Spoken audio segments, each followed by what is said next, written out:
Not too shabby of a group there. Lately, Girsan's been cranking out some great firearms like the Rhode MC Sport and the MC1911 Hunter. Now, obviously you should own both, but what if you have to choose between the two? Well, today we're going to help you a little bit in trying to make that decision. We're going to talk about the differences between the Rhode and the Hunter, and we're going to put accuracy to the test on both of these as well. So let's go. What's up, crew? It's Chris from CloverTac. Welcome back to the channel.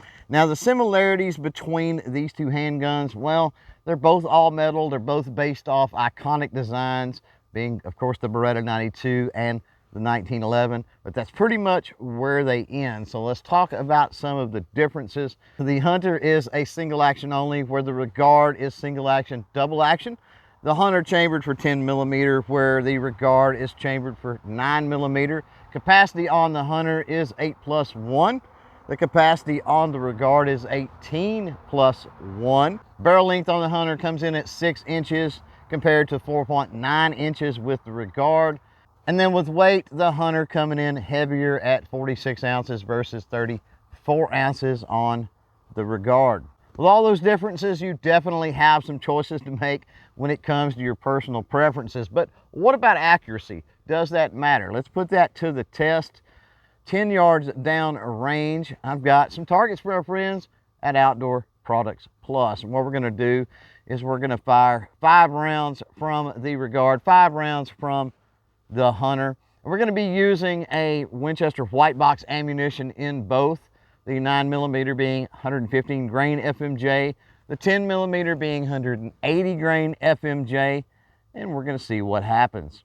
Before we get started with live fire, as always, safety first. Got my eyes on, get my ears in. We'll get this party started.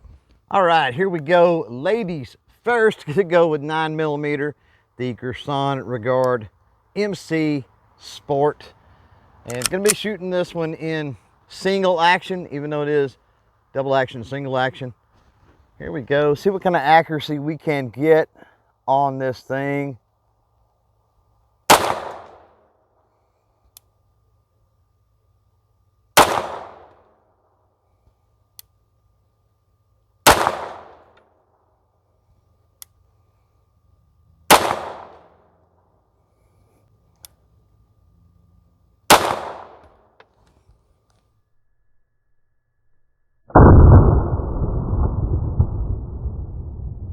Not too shabby of a group there for 10 yards. So we'll call that one a success and move on.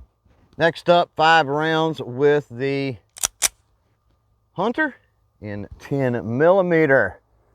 Here we go.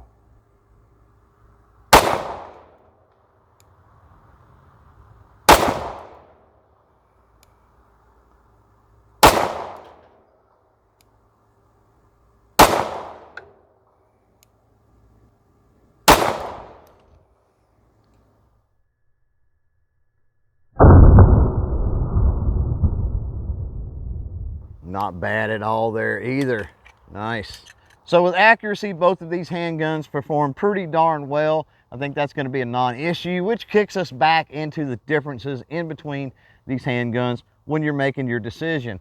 Do you prefer the power of the 10 millimeter over the capacity of that 9 millimeter? Maybe you like the added weight of the Hunter as opposed to the lighter weight of the Rhode, or vice versa. Either way, that decision is going to have to be made on your wants, needs, and desires. But hey, don't fret, because I've got videos on the specific features and specifications of both the Hunter and the Rhode. They're right over here. Check those out if you get a chance. As for this one, we're done. So thanks for hanging out. Thanks for watching. And until next time, don't forget to chain fire freedom.